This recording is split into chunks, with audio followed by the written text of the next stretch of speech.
자, 오늘 우리가 살펴볼 이 본문도 바로 형제간의 이야기입니다. 바로 탕자의 비유로 알려진 예수님의 잃은 아들 비유입니다. 자, 오늘 이 비유 워낙 유명하기 때문에 설명할 필요는 없지만 간단하게 설명하면 다음과 같습니다. 자, 우리 주님께서 비유를 드시는데 옛날에 어떤 아버지가 있었대. 그 아버지에게 두 아들이 있었대. 그 두 아들 중에 둘째 아들이 어느 날 아버지에게, 아버지 나 유산 미리 주세요. 그 둘째 아들이 그 유산을 챙기고 먼 나라로 갑니다. 자, 먼 나라로 가서 유산을 다 써버렸어. 완전 거지가 되었어요. 그래서 돼지 먹는 쥐엄 열매를 먹고 그 고생하다가 야, 여기서 죽느니 아버지께 돌아가자. 아버지께로 돌아옵니다. 봤더니 아버지께서 마을 어귀에서 둘째 아들을 계속 기다리고 있었어요. 둘째 아들이 돌아오자마자 아버지는 큰 잔치를 베풉니다. 자, 형이 맏아들이 밭에서 일을 하다가 이 소식을 듣게 되죠. 화가 머리 끝까지 났습니다. 나를 위해서는 염소 새끼 한 마리도 잡아준 적이 없는데 저 방탕한 저 동생 저 녀석이 왔다고 어떻게 살진 송아지를 잡을 수 있나? 아버지에게 막 따집니다. 이게 오늘 본문에 나오는 비유의 스토리죠. 자, 이 비유에는 두 명의 아들이 나옵니다. 그 중에서 둘째 아들은 누구를 상징할까요? 둘째 아들. 자, 누가복음에는 세 가지 잃은 비유가 나오죠. 세 가지 잃은 비유. 첫 번째는 잃은 양 비유, 두 번째는 잃은 드라크마 비유, 세 번째는 잃은 아들 비유. 자, 잃은 양은 우리 밖에서 잃어버렸죠. 교회 밖에 불신자. 잃은 드라크마는 집 안에서 잃어버렸죠. 교회 안에 명목상의 그리스도인. 자, 잃은 아들은요. 잃은 아들은 전에는 집 안에 있었는데 지금은 집 밖으로 나갔죠. 다시 말해서 전에는 교회를 잘 나왔는데 지금은 교회를 안 나오는 이탈한 교인을 상징하겠죠. 마태복음 18장에도 보면 비슷한 비유가 나옵니다. 길 잃은 양의 비유. 그죠? 자, 마태복음 18장에 나오는 길 잃은 양 비유는 잘못이 자기에게 있지 않아요. 않습니다. 남에게 있죠. 왜? 길을 잃었어. 다시 말해서 미혹되어서 누군가에게 시험에 들어서 그래서 이제 교회를 안 나오고 신앙생활에서 이탈했습니다. 그런데 누가복음 15장에 나오는 둘째 아들은요, 잘못이 자기에게 있어요. 왜? 자기 발로 나갔거든요. 그래서 마태복음 18장에 나오는 길 잃은 양의 비유랑 누가복음 15장에 나오는 잃은 아들 비유가 비슷하면서 달라요. 마태복음 18장은 다른 사람 때문에 시험에 들어서 교회 안 나오고 누가복음 15장은 자기 발로 걸어서 집을 나갔어요. 자, 그렇다면 오늘 이 비유에 나오는 맏아들은 어떤 사람을 비유할까요? 맏아들. 예수를 잘 믿는 신자를 말하죠. 교회도 잘 다니고 직분도 받고 헌금생활, 예배생활 다 잘합니다. 자, 오늘 본문에 나오는 이 맏아들을 한번 볼까요? 이 맏아들은요, 전에도 집에 있었고 지금도 집에 있습니다. 아버지를 떠난 적이 없어요. 둘째와 달리 이 맏아들은 아버지에게 미리 재산을 달라고 말한 적이 없습니다. 게다가 일도 열심히 했죠. 25절 말씀, 15장 25절. 맏아들은 밭에 있다가 돌아와 집에 가까이 왔을 때에 있죠. 동생이 들어왔을 때 맏아들은 밭에서 일을 하고 있었어요. 참 착하죠. 예. 거기다가 맏아들은 부모님을 잘 섬기는 효자입니다. 15장 29절. 아버지께 대답하여 이르되 내가 여러 해 아버지를 섬겨 명을 어김이 없거늘 돼 있죠. 이 아들은 일도 열심히 해. 아버지 말씀도 잘 들어. 역시 아들은 아들이에요. 그죠? 예. 자, 그런데 그런 그에게 부족한 점이 한 가지가 있습니다. 뭘까요? 동생 사랑이 없었다는 거죠. 자, 오늘 본문을 가만히 보세요. 아버지 재산을 가지고 떠났던 둘째 동생이 돌아왔습니다. 자, 이 동생이 돌아왔어요. 얼마나 기쁩니까? 그래요, 뭐 잔치를 벌이고 난리가 났습니다. 아버지가 이 아들 돌아왔다고. 그런데 이 동생이 돌아왔을 때 형 맏아들은요, 화가 나 있습니다. 말씀 볼까요? 15장 28절. 그가 노하여 들어가고자 하지 아니하거늘. 노하여 원어 뜻이 뭐냐면요, 콧구멍을 벌렁거리다 이 뜻입니다. 그러니까 형이 화가 났는데 그냥 화가 난 게 아니라 이렇게 화가 난 거지. 어떻게 그럴 수 있냐? 어떻게? 예? 말은 나름대로 맏아들은요, 아버지를 잘 섬겼다고 생각했어. 나는 집을 나간 것도 아니야. 그런데 아버지는 나한테 염소 새끼 한 마리도 잡아준 적이 없는데 저 망나니 둘째가 돌아왔는데 송아지를 잡어? 어떻게 그럴 수 있냐? 열이 이만큼 나가지고 화가 난 거죠. 얼마나 섭섭했는지 이렇게 말합니다. 15장 30절. 아버지의 살림을 창녀들과 함께 삼켜버린 이 아들이 돌아오매. 이 아들, 원어를 보시면요, 당신의 아들입니다. 여러분 영어 성경을 보시면 이렇게 되어 있습니다. This son of yours, 당신의 아들. 그러니까 이 맏아들은요, 자기 동생을 동생이라 부르고 싶지가 않아. 당신의 아들이 돌아왔다고. 동생이 아니야, 당신의 아들이야. 이렇게 화가 나 있는 이 맏아들을 가만히 불러서 아버지가 조곤조곤 설명합니다. 얘야, 내 모든 게 다 네 거 아니냐? 응? 근데 동생은 죽었다 살아났고 잃었다가 다시 얻었는데 지금 송아지 한 마리 잡는 게 그게 뭐가 잘못됐니? 그러면서 아버지가 이 맏아들에게 상기시켜 주는 것이 있습니다. 이게 뭐냐? 네가 그렇게 무관심하게 여기고 열받고 화를 내는 그 자는 바로 네 동생이야. 말씀 볼까요? 30절 말씀 다시 한번. 아버지의 살림을 창녀들과 함께 삼켜버린 이 아들이 돌아오매, 이 아들, this son of yours, 당신의 아들. 그런데 아버지는 이렇게 말합니다. 32절 말씀 봅시다. 이 내 동생은 죽었다가 살아났으며, 이 내 동생은, 여러분 영어 성경 보시면요, this brother of yours, 네 동생이래. 이 아들이, 형이 this son of yours, 당신의 아들이라고 말하니까 아버지가 뭐라 말하냐면 this brother of yours, 네 동생이야 걔가. 여러분 오늘 본문에 나오는 이 아들, 이 맏아들이 누구를 상징할까요?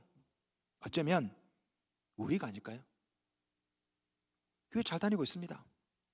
코로나가 왔어도 교회를 떠나지 않았어요. 여기 계신 여러분, 코로나 때 얼마나 많은 사람이 교회를 떠났습니까? 그런데 우리는 교회를 떠난 적이 없어. 맏아들처럼 헌금도 잘했고 봉사생활 잘하고 말도 잘 듣고 우리는 하나님 나라 영적인 장자들인 줄로 믿습니다. 그런데 문제는 뭐냐면요, 우리 주위에도 오늘 본문에 나오는 동생 같은 자들이 있다라는 거죠. 이전에는 교회를 잘 나왔지만 지금은 안 나와. 물론 코로나 때문에 안 나올 수도 있고 아니면 누군가에게 시험 들어서 안 나올 수도 있습니다. 그런데 그들 중에는요, 자기의 발로 스스로 교회를 나간 사람도 있죠. 물질 때문에, 교회보다 세상을 택해서 뭐 이런저런 이유로 자기 발로 둘째 아들처럼 스스로 교회를 나간 사람들이 있습니다. 그들 중에는 여러분이 싫어하는 사람도 있죠.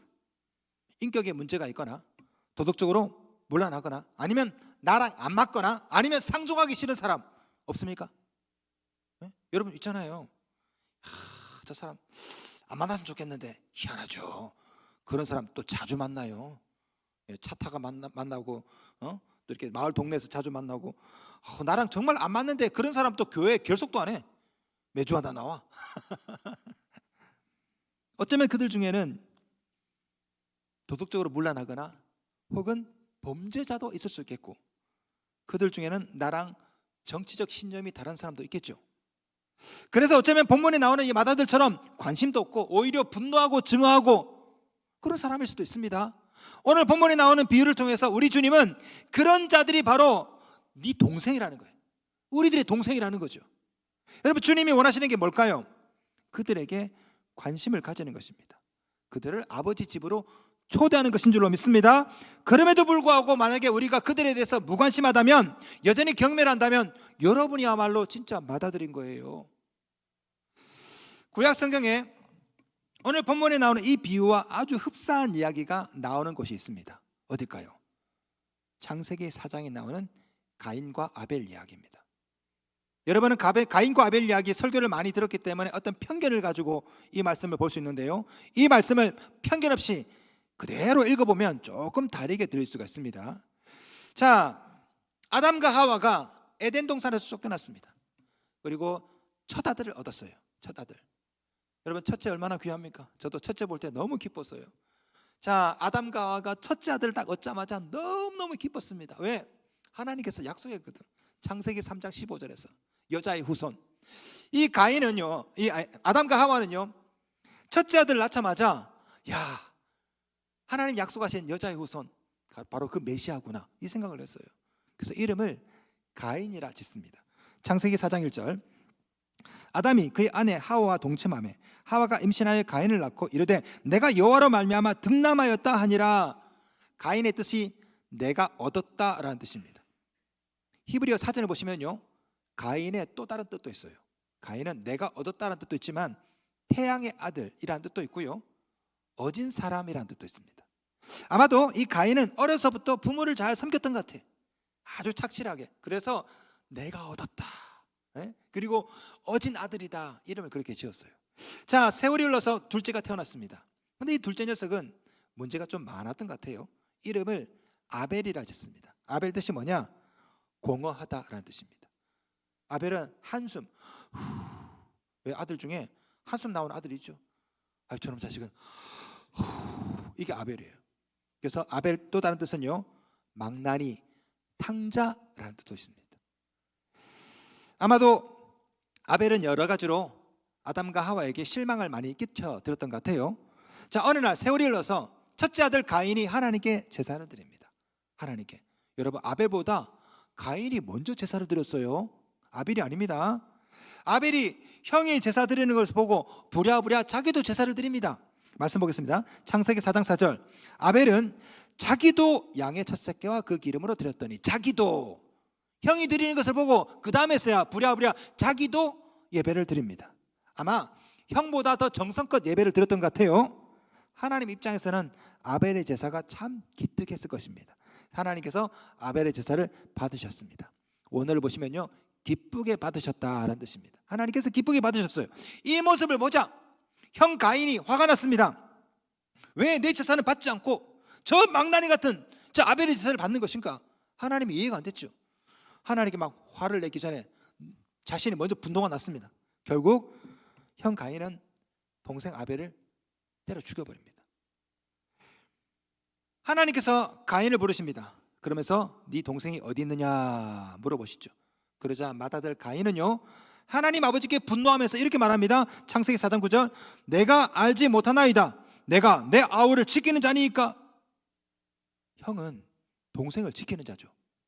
그런데 가인은 동생에 대해서 무관심합니다. 오히려 동생을 죽여버려요. 그래놓고도 뻔뻔하게 나는 모릅니다 어디 있는지, 내가 내 아우를 지키는 자입니까? 라고 반문을 하죠. 세월이 흘러서 우리 주님은 유대인들에게 친숙한 형제 이야기를 다시 꺼냅니다. 맏아들은 가인처럼 부모의 신망을 받습니다. 그죠? 정말 실망시키지 않는 아들이에요. 맏아들은. 문제는 둘째 아들이죠. 아벨의 이름이 허무 탕자였던 것처럼 예수님의 비유에 나오는 둘째 아들도 탕자입니다. 허무하게 집을 떠나가 버리죠. 그러다가 마침내 아버지께로 돌아옵니다. 네? 하나님께서 아벨의 제사를 받았던 것처럼 탕자의 비유에 나오는 아버지도 둘째 아들을 받아줍니다. 그러나 형 가인이 분노했던 것처럼 탕자의 비유 맏아들도 분노합니다. 형 가인이 동생 아벨을 때려 죽이죠.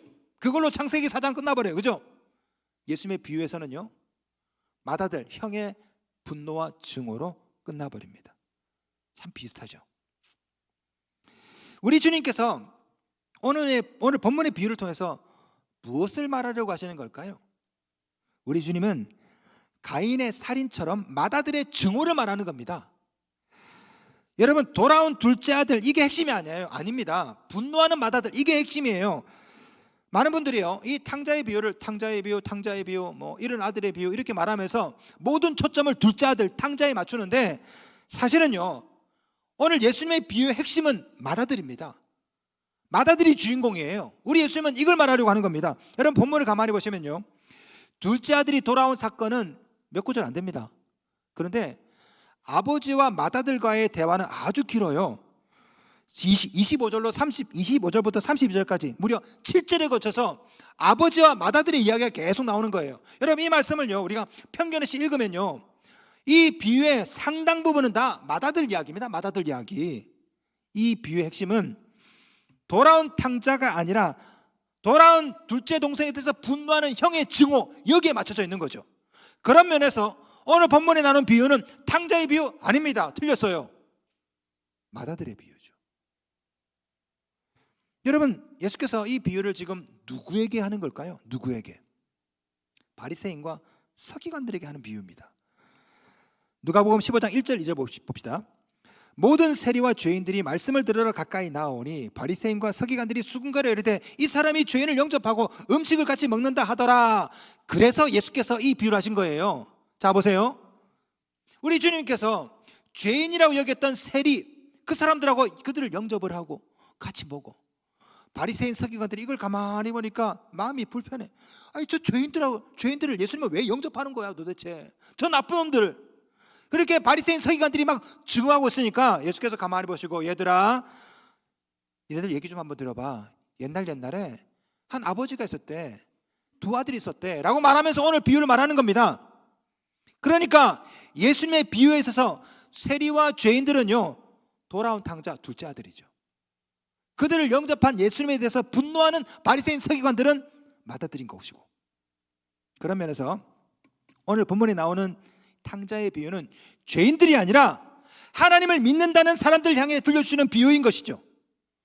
세리와 죄인들을 증오하고 있는 너희들이야말로, 너희 바리새인들이야말로 동생을 살해했던 가인, 동생을 증오했던 맏아들이라는 것입니다. 성도 여러분, 이 비유는 교회 밖의 불신자를 향한 비유가 아니에요. 사실은 예수를 잘 믿는다는, 하나님을 잘 믿는다고 생각하는 맏아들인 여러분에게 주시는 비유인 것입니다. 교회 밖에 탕자가 아니에요. 교회 안에도 탕자가 있습니다. 교회 안에도. 그게 바로 누구죠? 우리들입니다. 우리들. 여러분 가만히 생각해 보세요. 여러분하고 세상 사람들하고 좀 다릅니까? 나는 그렇지 않다고 생각해. 네? 오늘 본문에 나오는 비유를 가만히 보시면요, 첫째나 둘째나 똑같은 놈들이야. 똑같은 놈. 우리가 볼 때는 둘째 아들이 나빠 보이죠? 말씀 보겠습니다. 15장 12절 말씀. 아버지가 그 살림을 각각 나눠주었더니 됐죠. 각각 나눠줬다. 둘째 아들이 아버지 유산 미리 주세요 라고 하면서 챙겨서 나갔어요. 그러면 맏아들이 이렇게 말해 오라요. 아버지, 저는 괜찮습니다 아버지.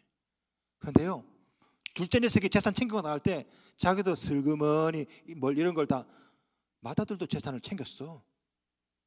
여러분, 이 맏아들이 얼마를 챙긴지 아십니까? 얼마를?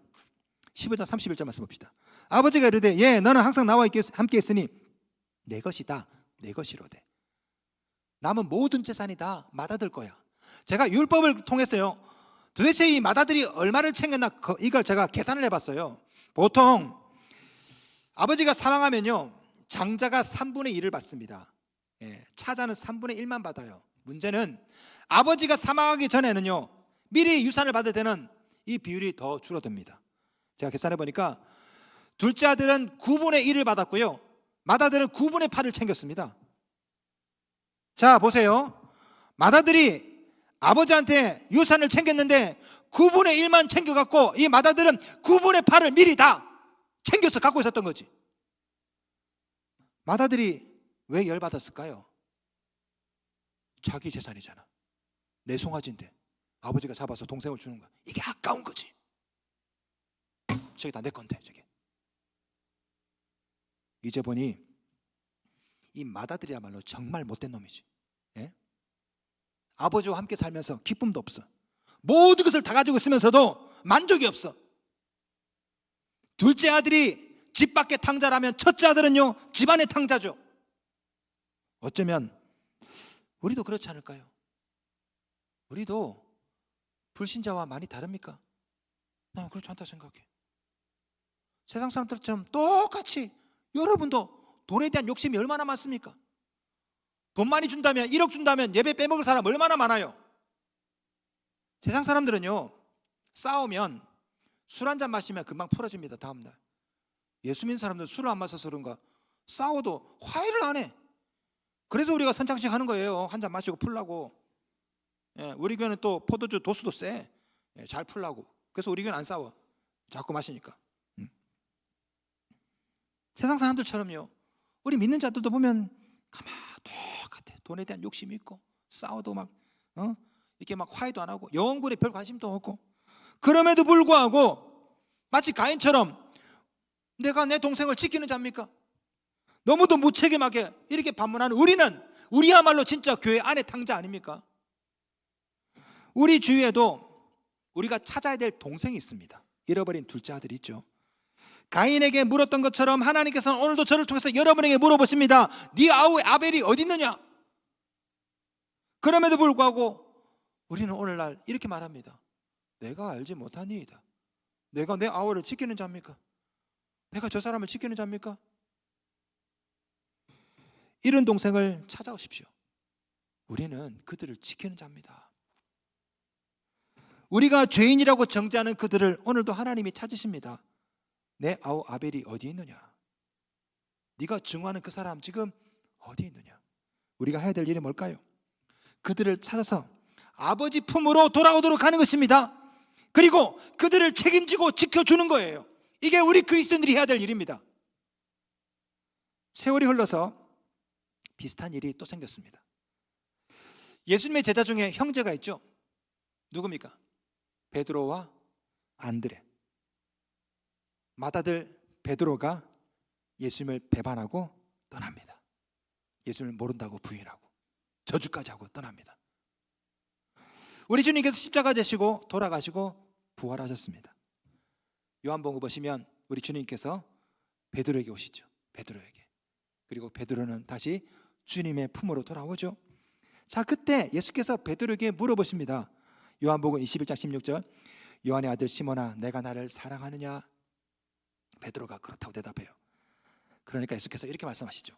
요한복음 21장 16절. 이르시되 내 양을 치라. 여기서 말하는 치라, 그리스어로 포이마이네, 원어 뜻이 뭐냐면 지키라, 돌보라 이 뜻입니다. 내 양을 지키라, 내 양을 돌보라. 가인이 실패했던 그 자리, 맏아들이 실패했던 그 자리에서 수제자 베드로에게 다시 사명을 부여하시는 거죠. 내 양을 지켜라. Take care of my sheep. 이 사명을 오늘 여러분에게 부여하십니다. 내 양을 지켜라. 내 동생을 지켜라.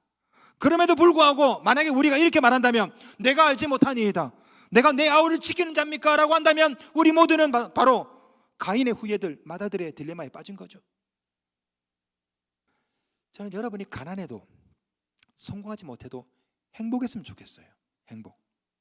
가인처럼 맏아들처럼 분노하고 증오하고 경쟁을 하고 그러면 모든 것을 다 가져도 불만입니다. 열받고 화가 나고 만족감이 없고. 여러분 주위에 잃어버린 동생이 있죠. 경제적으로 고통받고 있는 자영업자, 차별에 시달리는 장애우들, 취직에 실패하고 앞길이 막막한 청년들, 약자들, 우리가 관심 1도 없는 사람들이 우리 주위에 많이 있습니다. 그들 중에는 우리가 싫어하는 사람도 있죠. 정치적인 신념이 다르거나 아니면 종교가 다르거나 아니면 나랑 정말 안 맞는 그런 사람도 있죠. 그러나 우리 주님은 그들을 찾으십니다. 그리고 물어보세요. 내 아우 아벨이 어디 있느냐? 가서 잃은 동생을 찾아오십시오. 우리는 그들을 지키는 자들입니다.